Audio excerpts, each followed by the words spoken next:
এরপর সভাপতির ভাষণ আমরা শুনব, সংক্ষিপ্ত ভাষণ।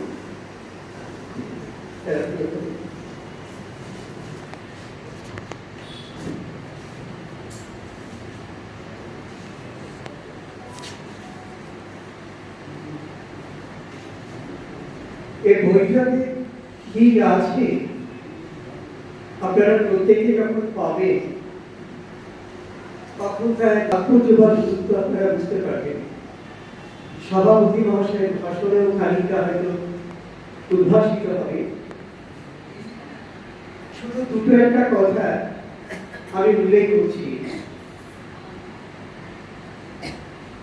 স্যারের প্রিয় শিক্ষক, প্রিয় সাথী, প্রিয় বিদ্যালয়, প্রিয় মানুষ, প্রিয় ভ্রমণস্থান, এগুলো তো রয়েছে। এগুলোর পাশে রয়েছে একেবারে ব্যক্তিগত অনুভূতির কিছু জায়গা, যেগুলো পাঠ করলে চলতে যেতে পারে। একটা শুধু উল্লেখ করছি, আমাদের স্যারকে এখানে আসেন। আমাদের বিদ্যালয়ের সম্মানীয় প্রধান শিক্ষক শ্রী সুবীর ভৌমিক মহাশয় বাচ্চায় উপস্থিত হয়েছেন, তাকে আসন গ্রহণ করতে অনুরোধ করছি।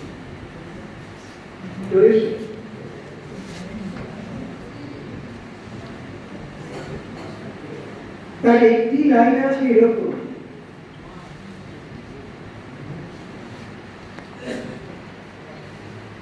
আমাদের মা বাবা সবাই বলতে অভ্যস্ত পড়াশোনাটা খুব কষ্টের জিনিস। এই বইটা পড়লে আমরা বুঝতে পারব পড়াশোনাটা সবচেয়ে সহজ জিনিস, আনন্দের জিনিস। সে আনন্দ পাঠ করে তার কাঠিন্য কিছু থাকে না। আরো জানতে পারবো আমাদের মা বাবারা এখন যেটা চাই পার্সেন্টেজ অফ মার্কস, অর্থাৎ বেশি করে নম্বর। আমাদের মা বাবারা চাই না আমাদের সন্তান শারীরিকভাবে সুস্থ থাকুক, মানসিকভাবে বিকশিত হোক, সুন্দর মননের অধিকারী হোক। বেশি নম্বর চাই, চাকরি চাই, বড় চাকরি চাই। এগুলো কত ভুল যখন আমরা বুঝতে পারি। বৃদ্ধাশ্রমে মা বাবার আশ্রয় যখন শেষ আশ্রয় হয়। যাই হোক, আমি সভাপতি মহাশয়, আমাদের খুব শ্রদ্ধায় মানুষ, আমাদের সভাপতি শ্রী সুশীল কুমার সাহা, তাকে অনুরোধ করছি সংক্ষিপ্ত ভাষণ রাখতে।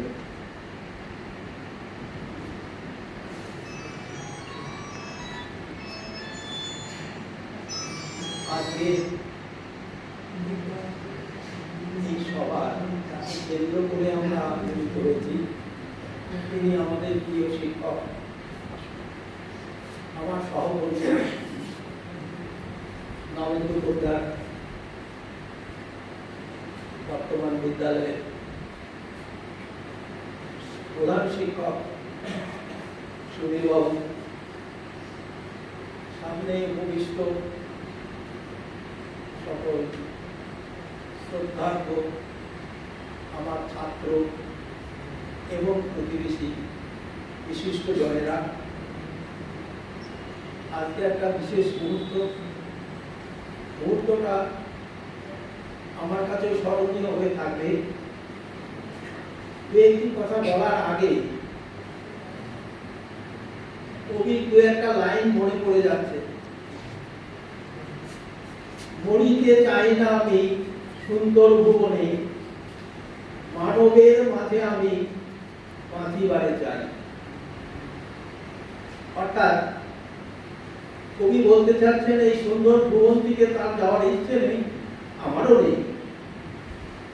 কিন্তু আর একজন কবি বলেছেন, the old order changes, giving place to the new. নতুনদের জায়গা করে দেওয়ার জন্য পুরনোদের তো যেতেই হয়।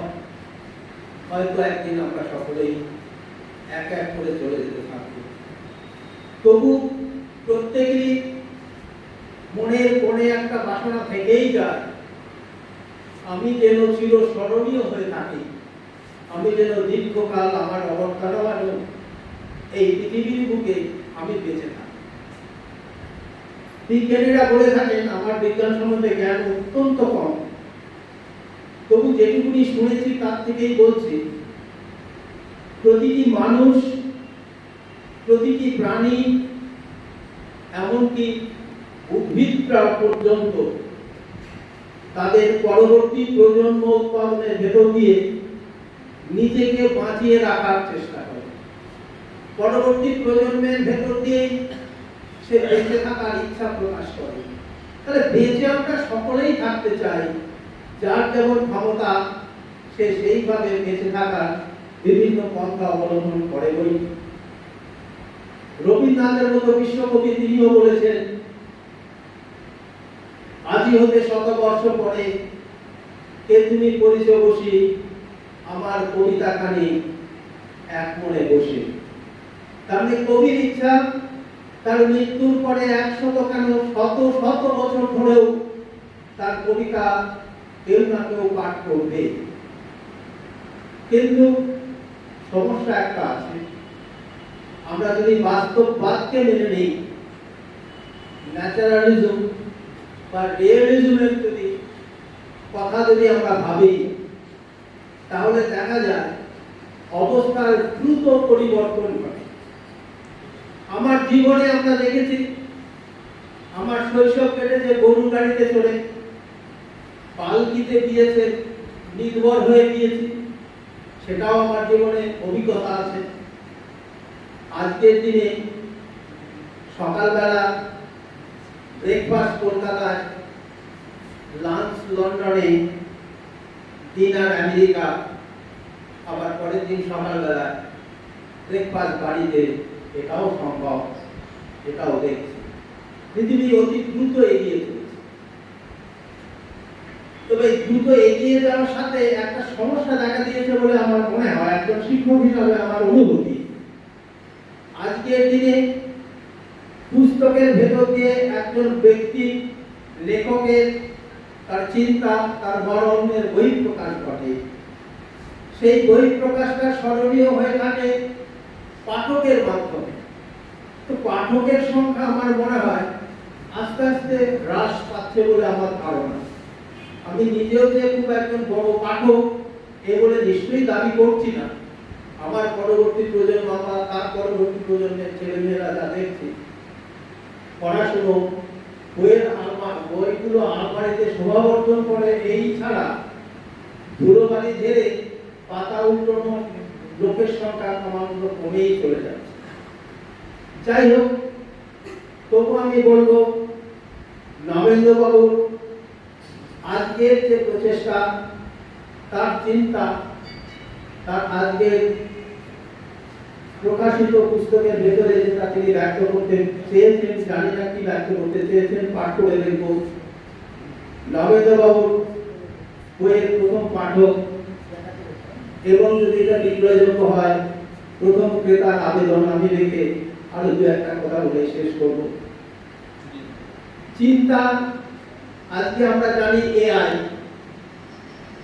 আমরা জানি প্রিন্ট আউট। তো প্রিন্ট আউট কম্পিউটারে ক্লিক করলে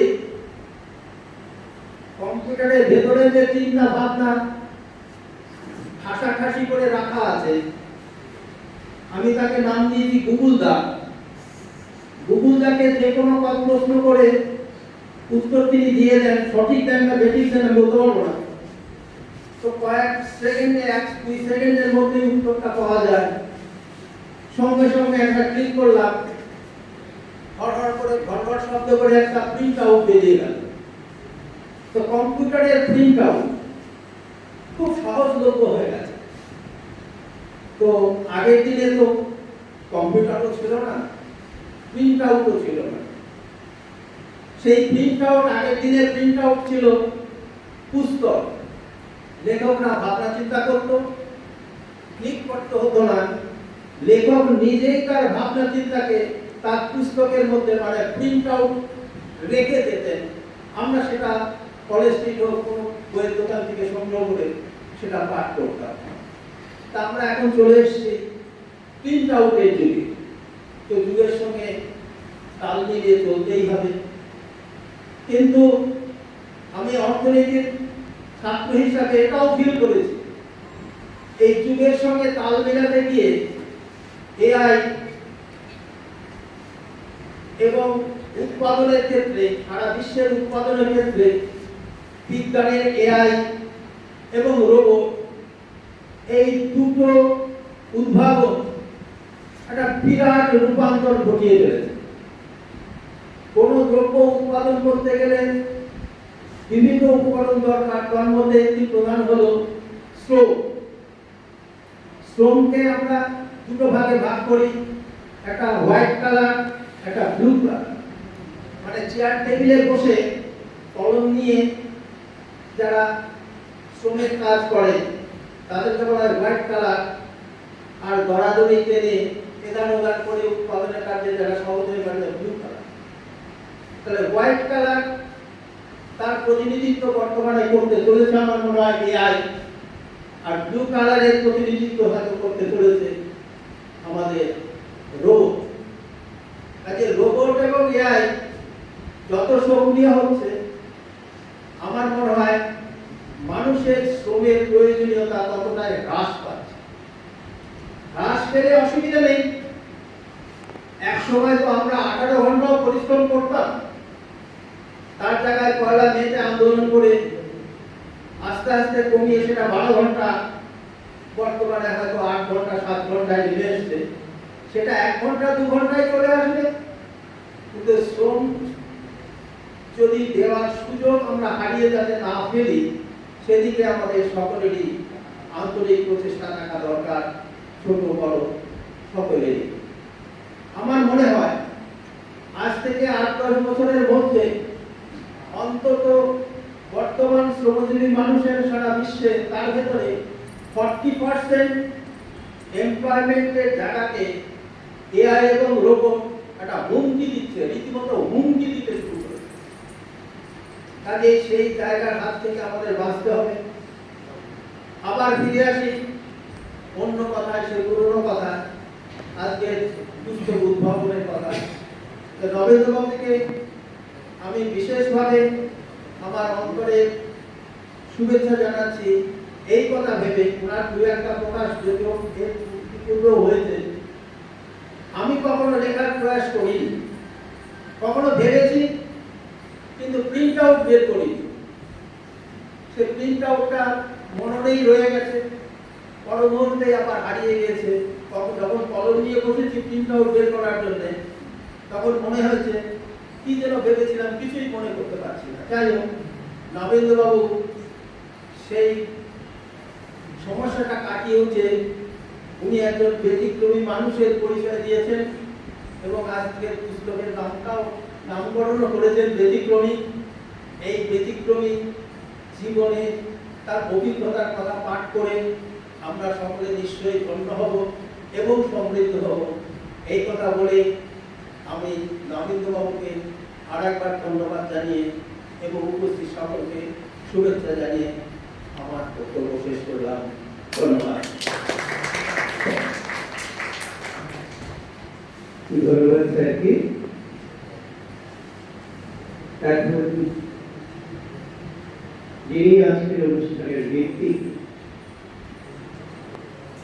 অর্থাৎ নবেন্দ্র স্যার, তার কথা আমরা শুনব। লিওনার্দো দা ভিঞ্চি একটা কথা বলেছিলেন, the highest form of sophistication is simplicity. আমার মনে হয় সেই সারণ্যে একেবারে জীবন্ত প্রমাণ বসে আমাদের মঞ্চে বসে আছে আমাদের স্যার। লৌকিকতা। আমরা স্যারের কথা আমরা শুনি এবং আমরা সুবিরোধ কথা একটু শুনবো। প্রথমে স্যার।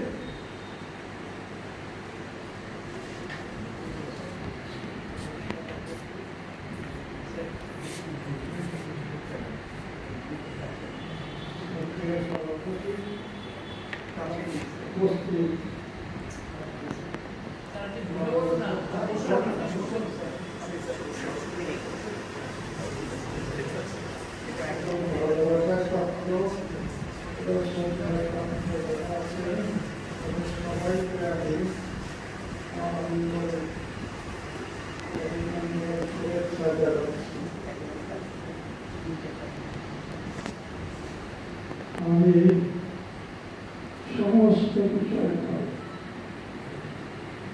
বলতে তো বলা যাবে, একটা বিষয় আমি গুরুত্ব দিয়ে বলতে চাই। আমার সাথে যা যা হলো, এই একটা লেখা আছে, সেটা সম্পর্কে আমি বলতে চাই। আমার সাথে যা যা হলো, আমি জন্মগ্রহণ করেছিলাম ছোটখাটো এক যোদ্ধা পরিবারে। যোদ্ধা ঠাকুরটা যোদ্ধা ছিল, তার সন্তান আমার বাবা, সেই যোদ্ধাটি বেড়ে গেল। সেই যোদ্ধাটি কতদিকে জমির মালিক ছিল ঠাকুরটা, 300 বিঘে জমির মালিক। তার একটা অল্প ছোটভাগে ব্যাখ্যা দেওয়া হয়েছিল, কিভাবে দিয়েছিল সেটা বলতে জানো। ছোটভাগে এক ভাগ দিয়েছিল, তাই দিয়ে আবার সংসার চালাতো।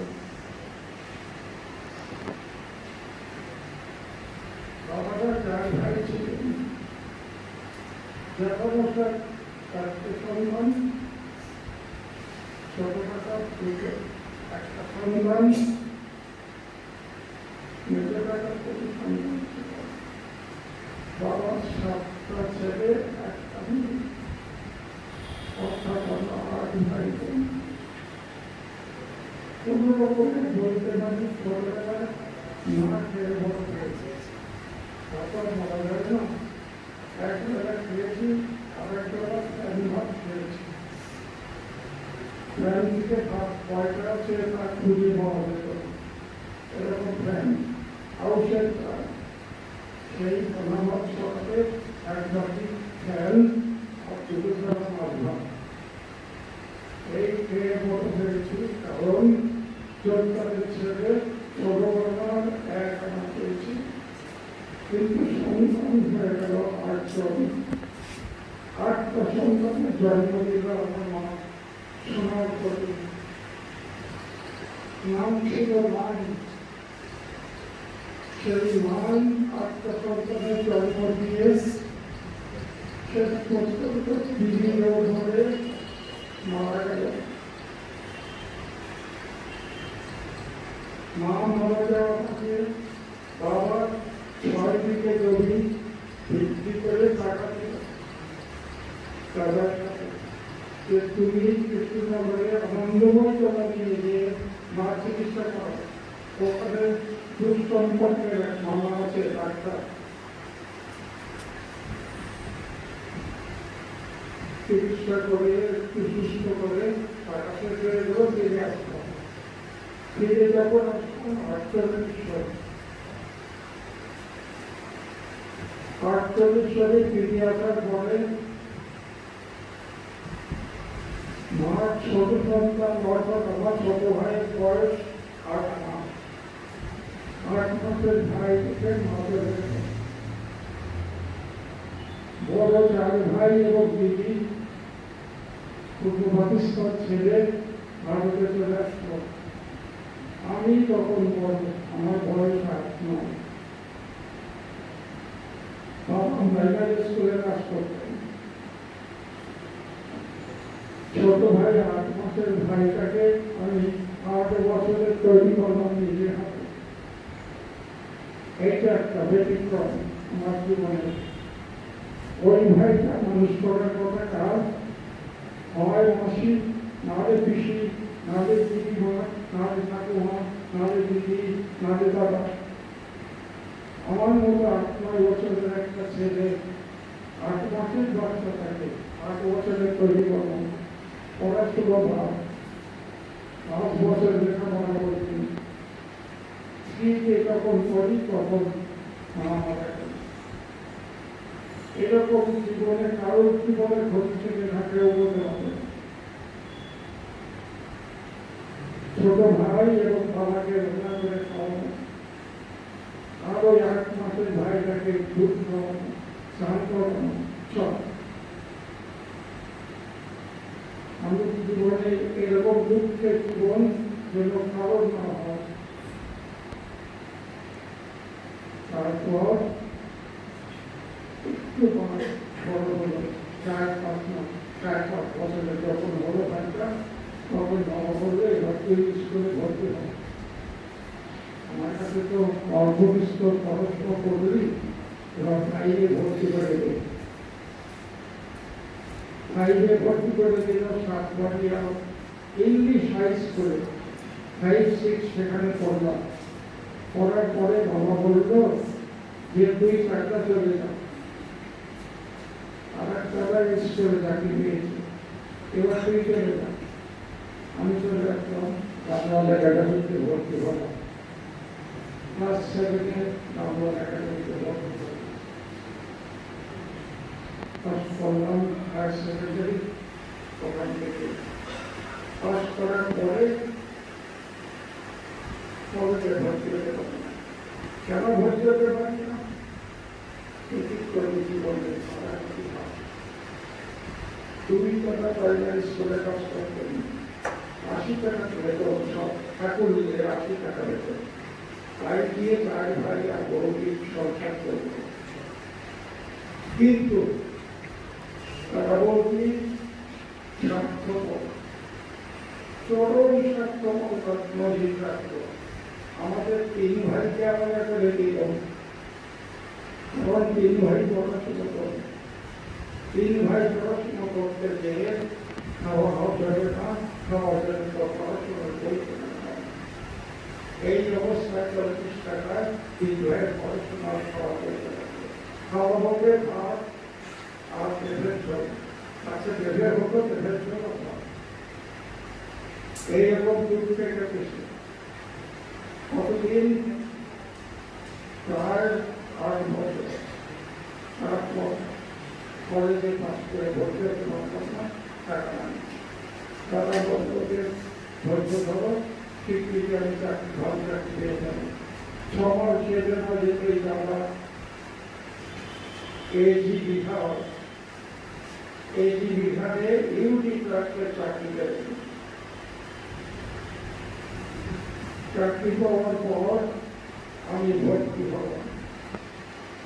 আমি মাঝহাত পেলাম কত বছর পরে, 56, 57, 58, 59, এই 6 বছর পরে আমি মাঝহাত পেলাম। ধরা ওই চাকরি পাওয়ার পর 50 টাকা পাঠালো, আমি হাতে শর্ত পেলাম। ভর্তি হলাম, কলেজে পাস করলাম, এয়ারফোর্সের চাকরি পেলাম, ছেড়ে দিলাম।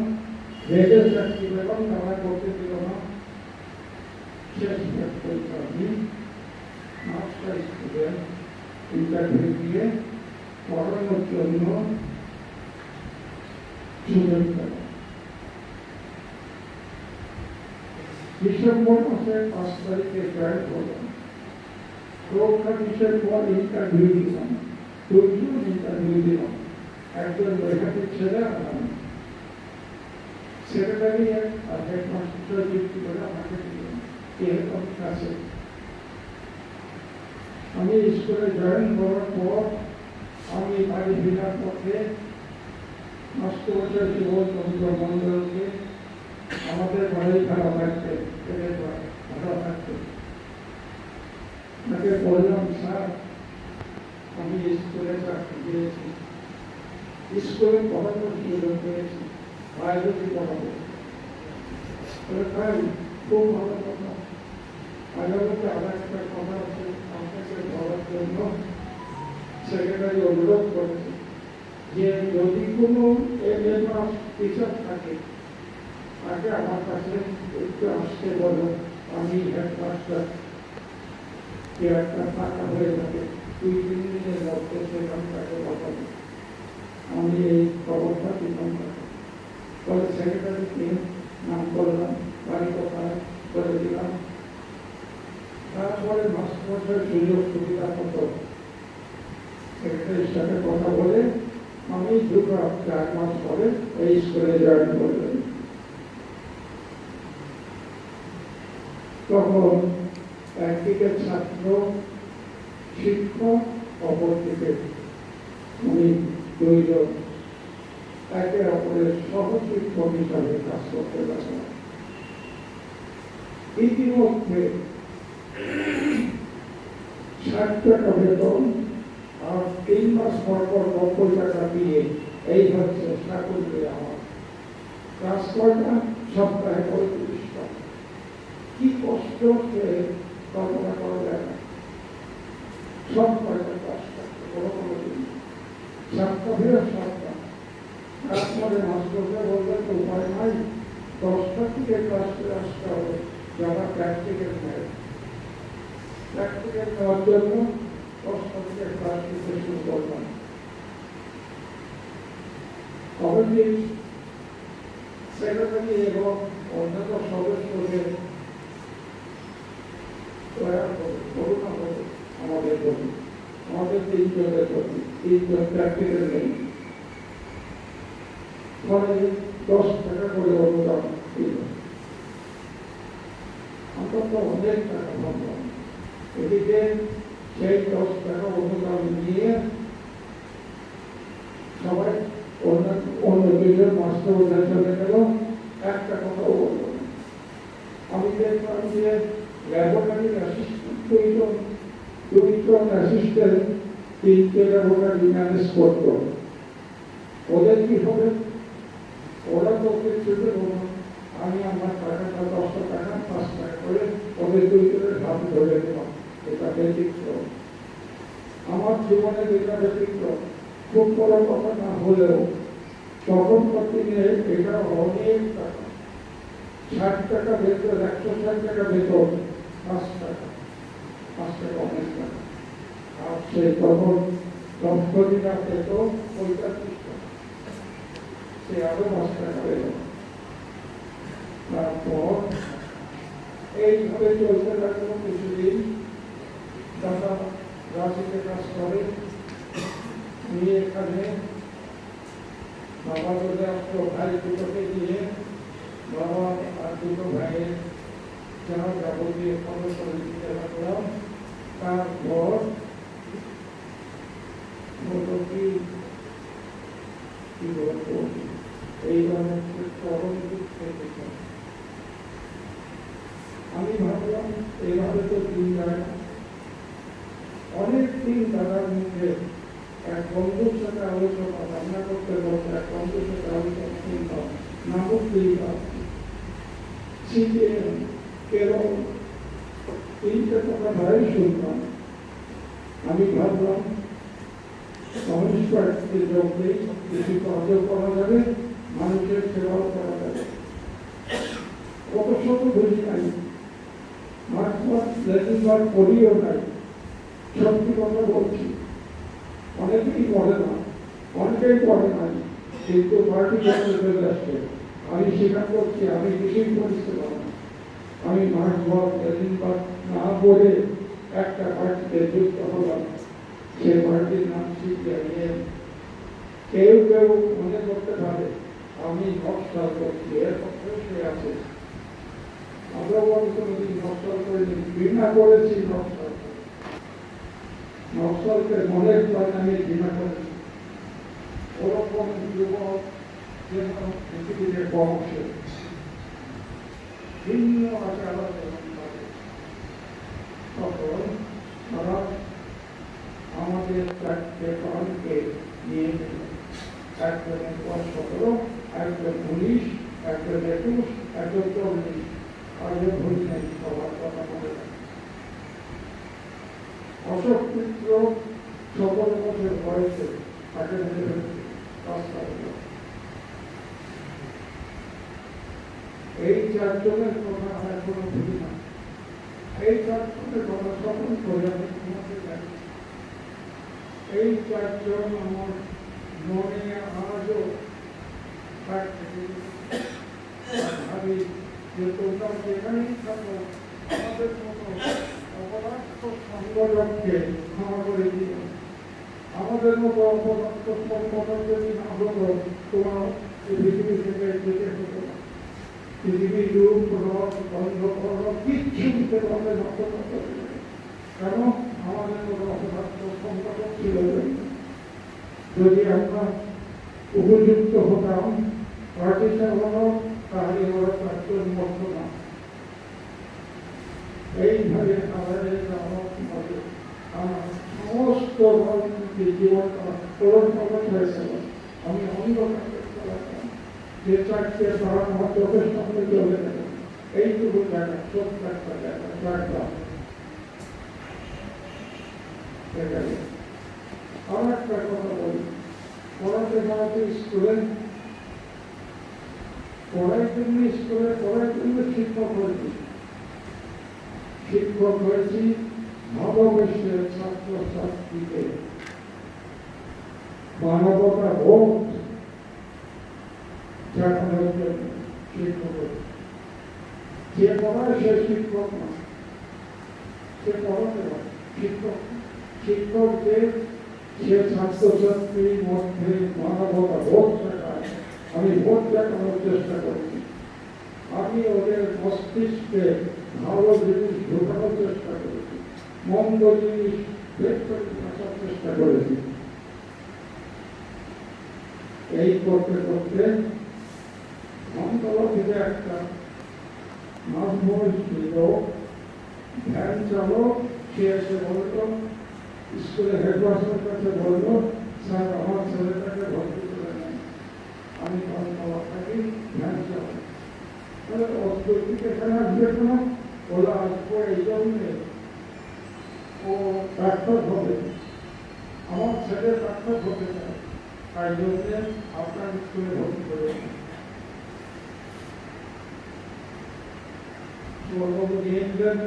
ভর্তি করে। তারপরে তোমাদের খোঁজ পেল, আমরা চারজন মিলে প্রতি ক্লাস করেছি। আমি অনন্ত স্যার, অসিত বাবু আর এই চারজন মিলে একটা কোচিং সেন্টার করেছি। সেখানে তাকে দিতে হবে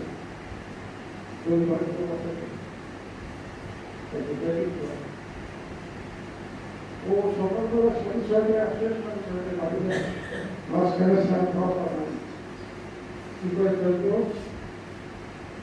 আমি ভাবতে পারলাম ও তো বলেই যাবে, ডাক্তার হবে, আসবেই না। কয়দিন, 1 মাস 2 মাস, তারপরে রাস্তা করে যাবে। তখন নিজেরা চোখে সেই মুহূর্তে ইংলিশ পড়ানোর জন্য উচিত না, তারপরে আসলো। তখন আমরা একজন ইংলিশ পড়া, সে ওইটাকেই ভালো থাকতো চিন্ময় কৃষ্ণ, চিন্ময় চৌধুরী, এগুলো দিকে আসতো। তখন 3 জন মিলে কথা বলতে করবে, ওর কথা শুনলে কেউ কথা বলবে না। আমি বললাম যে তুই 3 দিন কাজ করবি, 6 দিনের টাকা, আর 3 দিন কাজ করার যেদিন করবি সেদিন বাইরে করে হোটেলে গিয়ে আপনার পয়সা আমি দেবো, সেই আপনার পয়সা দিয়ে তার কাছ থেকে আসবেন। পরে আর ভাগ চলে আসবে। এইভাবে চলতে থাকলো। 1 ক্লাস পাস করলো, ভালো রেজাল্ট করলো, মেডিকেলে চান্স পেলো, মেডিকেল কলেজে চান্স পেলো, এত ভালো রেজাল্ট করলো, ডাক্তার হলো। আমার চোখে দেখা করলো। তখন বলতে পারছে, তখন বললাম 3 নম্বরে বলে কাজ করবে হসপিটালে, সে কাজ করতো, ওখান থেকে রিটায়ার করেছে, কিন্তু আমার সাথে কোনোদিন দেখা করে না। আমার জীবনটা ব্যতিক্রম না। আমার কিছু নাই, 200 টাকা প্লাস 90 টাকা দিয়ে তার 3 মাস বন্ধ পাই, তার থেকে টাকা পয়সা, তার মানে সপ্তাহে 1.5 টাকা, মাস 3 টাকা, 6 টাকা দেওয়া। কি কষ্টের চেক দিলেন হবে। আমি যখন এই হলো সিগারেট খেতাম, সিগারেট খাওয়া ছেড়ে দিলাম ওদের কাজের জন্য। সেই ছেলে পাস করে আমার সঙ্গে দেখা করলাম, তখন বললাম আবার একটা কথা না বললেই নয়। মনোরঞ্জন বিশ্বাস ওই আবার একটা টেকনোলজির ছেলে আসতো ঘাট থেকে, তার বাবা টেকনোলজি নদীঘাট স্কুলের হেডমাস্টার ছুটির ফোন দিয়ে আমাদের বলতো, সে এসে আমাদের স্কুলে ভর্তি করে দিয়ে বললো এই সরকারের অভাব ভেবে মানুষ হয়ে যাবে। আমার কথা রাখবেন, দেখবেন ভবিষ্যতে ও কোথায় যায়। আমরা স্কুলে ভর্তি করে দিলাম, বলে ও প্রতিনিয়ত নিলাম। ও শেষ পর্যন্ত দিল্লি থেকে এসি এগ্রিকালচার এমএসসি করলো, করে সে নদিয়া আধিকারিক হলো। আমার সাথে কোনো দিন দেখা করে না। তেমন ব্যতিক্রম আমার জীবন। এইভাবে একটার পর একটা আমার জীবনে নিয়ে আর একটা কথা বলে এই অধ্যায়টা শেষ করতে। আমার একমাত্র সম্মান নেই, তার জন্য করতে পারি নাই এমন কাজ নাই, তার জন্য করতে পারি নাই এমন কাজই সব করতে পারি তার জন্য। এই রকম আমি করা আমার মনে হলো কি, সবাই তো টাকা পয়সা ধন সম্পর্কে মরে গেলে সন্তান পায়, এটাই কি আমি সন্তান। আমি এই নিয়ম মানতে পারি না। আমি বললাম কি, মেয়েকে জামাইকে রেখে বললাম আমি টাকা দেবো, স্টেশনের কাছে গাড়ি থেকে বাড়ি করো। আমি দেখে যেতে চাই সুন্দর একটা রাষ্ট্র নিয়ে জামাই এই দেখে দেখতে আমি যথেষ্ট পরিমাণ বাড়ির থেকে বিক্রি করে, চারিদিক থেকে বিক্রি করে, এখান থেকে সেখান থেকে প্রার্থনা করে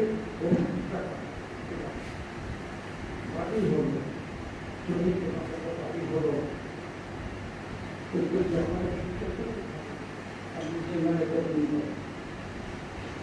তারপর মেয়েকে খেলাধুলা করতে পারি, যে মেয়েকে মানুষ করতে খাইয়ে আমি আমার ওয়াইফকে ঠিক করেছিলাম যে একদম গায়ে হাত দেবো না, কোনোদিন না, কোনোদিন গায়ে হাত নেই, বমি নেই, বাড়ি নেই, কিচ্ছু নেই। সেই মেয়েকে অবহেলা করবে। আমরা তারপর ঠিক করলাম যে এরকম ভাবে যদি চলতে থাকে সেরকম ঠিক হবে না। আমি বাড়ির সামনে 1 টাকা জমিতে জমা পালন করছি। আমার বন্ধু আছে, এক বন্ধু বলল এই কি করেছেন, এর থেকে ওয়ার্ল্ড দেখুন লাগান, অনেক লাভ হবে। আর এক বন্ধু বলল শোনো, সংসারে কিছু নিয়ম আছে, মেয়েদের জন্য তাতে তোমারই লাভ হবে। আর এক বন্ধু বলল যে রসগোল্লা চিনি বেশি হয়ে গেছে, রসগোল্লা চিনি বেশি হয়ে গেছে ব্যাখ্যা দেয়নি। বলল কি আমার মেয়ে টাকা করে, তাকে আবার টাকা দিলে কেন বাড়ি করার জন্য? এই টাকা তো তারাই পাবে, বছর পরে তারাই পাবে, তার আগেই দিলে ক্ষতি কি?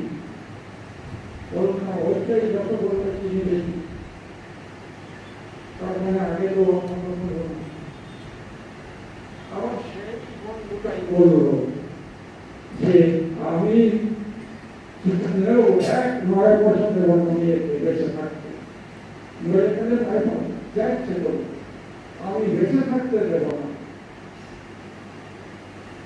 কোথায় পুরো হ্যাঁ তাই তো যদি নিয়ে যাওয়াই টাকা দিতে আসে তার চিকিৎসার জন্য প্রথমে বলবো যে না আমার টাকা কেন আর তোদের সাথে ভাবলাম দিচ্ছে যখন নেই না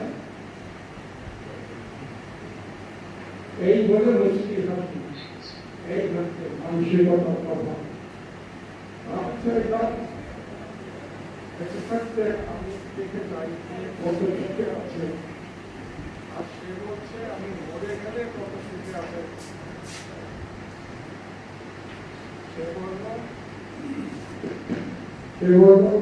মরে গেলে যে সুখে থাকুক তারা থাকে থাকবে তারা চলছে নিয়ম সরকারে তাই হোক আমি আমি আগে তৈরি করতে চাই সেটা দেখা ঠিক ঠিক মতো করবো না এইভাবে আমার জীবনটা তৈরি করে একদম 6 মাসের ভাইকে 8 বছরে তৈরি করা বাবাকে রান্না বান্না করে খাইয়ে স্কুলে পাঠানো টাকাকে রান্না করে খাওয়ানো টাকা স্বাস্থ্যবান জন্য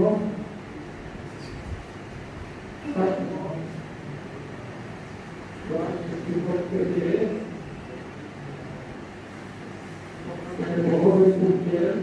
তারপর তারপর স্কুলটা করতে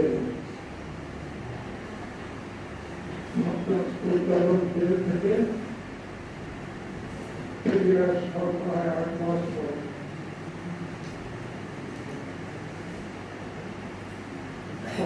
তখন বেরিয়ে আসলাম তখন ভারতকে প্রকৌশলী থেকে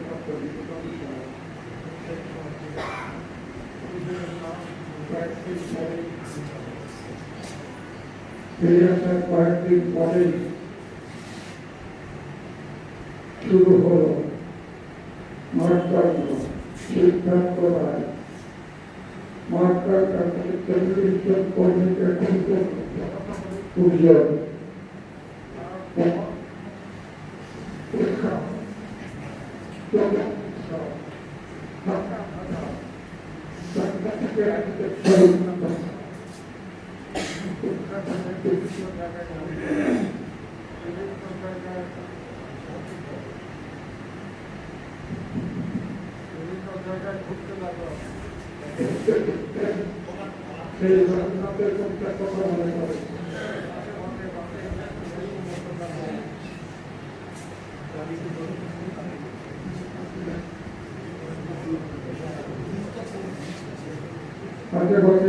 এই বছর পূর্ণ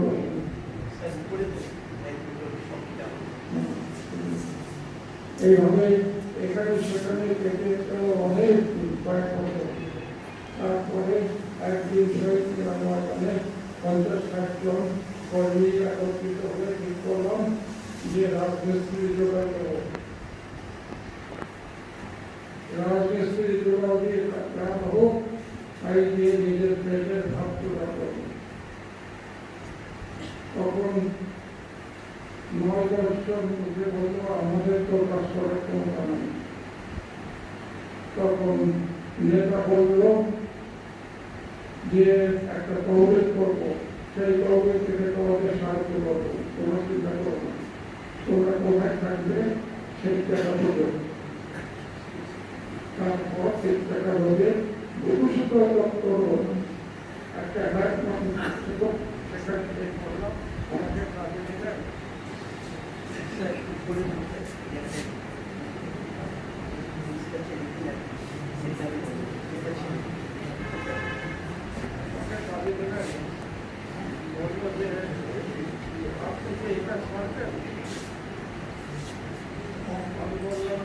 একদিন দেখুন